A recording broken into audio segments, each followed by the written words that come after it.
From Jake Gyllenhaal to Billy Bob Thornton, several stars have movies out this week, and Jim Ferguson sat down with both of them. Right, and we're going to talk to Jake Gyllenhaal in just a second, who plays a double role in Nocturnal Animals. And the animals are two-legged. They're not animals, okay? Psychological thriller. You can't say a lot about it. It's about the, the thin line between love and hate. Jake is just so good in this movie, and I'm going to give this one a B. Yeah, solid B. Solid B. Solid B. So let's go to Jake. When you do an interview about a psychological thriller like Nocturnal Animals, it's difficult not to give things away, and I don't want to do that, okay, in this interview. I know, I don't want to do that either. I know you don't. But, it's a psychological thriller.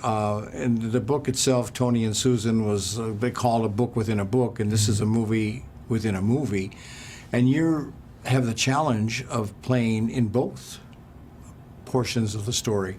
Was that, as I said, a challenge, or did you enjoy that, playing a double role?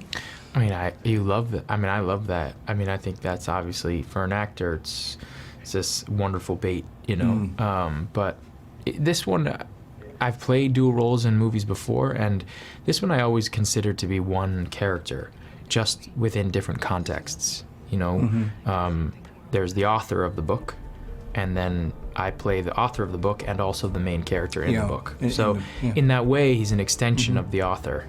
And I never felt like they were very, very different. You never really get to meet the author in a way, but you do meet him in different spaces when he's younger. So I always felt them almost that they're the same person. I felt that way as I watched the film. Now, your director is Mr. Tom Ford. Yes. Known for a classic style, a great designer. Yes.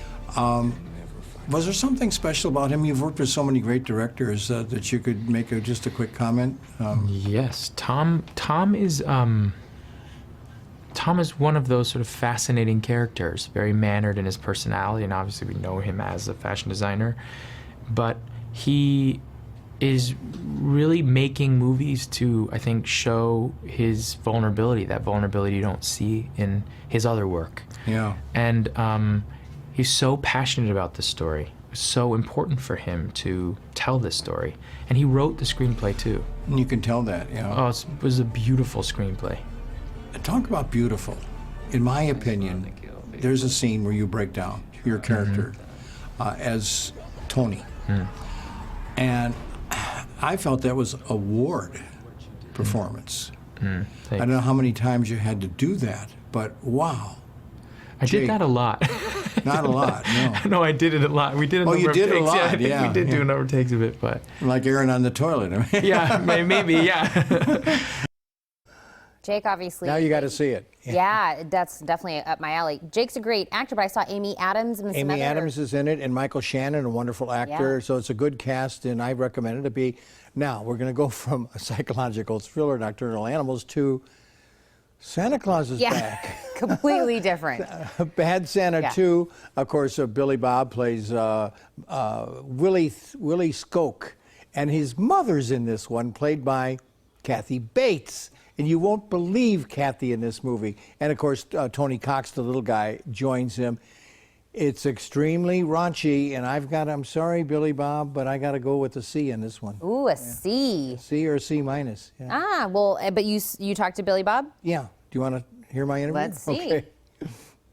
I was watching the film in Tucson with a group of airmen. Oh, that's funny. And they were rolling, I mean. Oh, that's great. Oh, that's good to hear.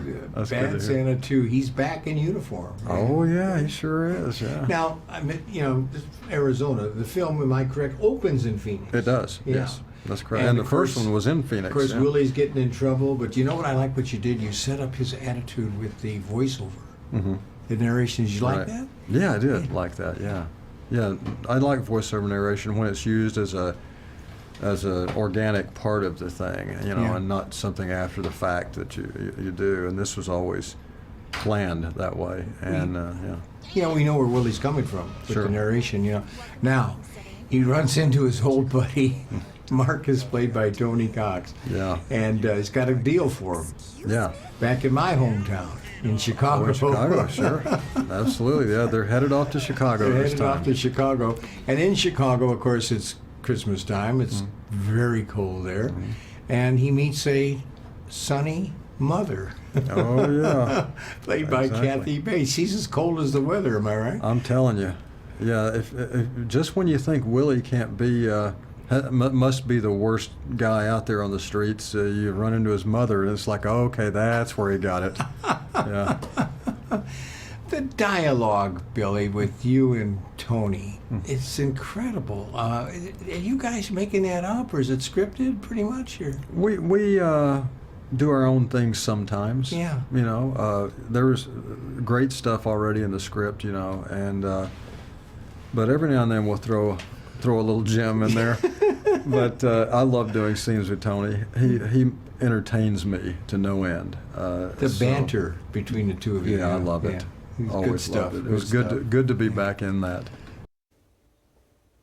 Happy Thanksgiving. Happy Thanksgiving, Jim. Now, if you'd like to watch more of Jim's interviews, just visit TucsonMorningBlend.com and search for Hollywood Happenings.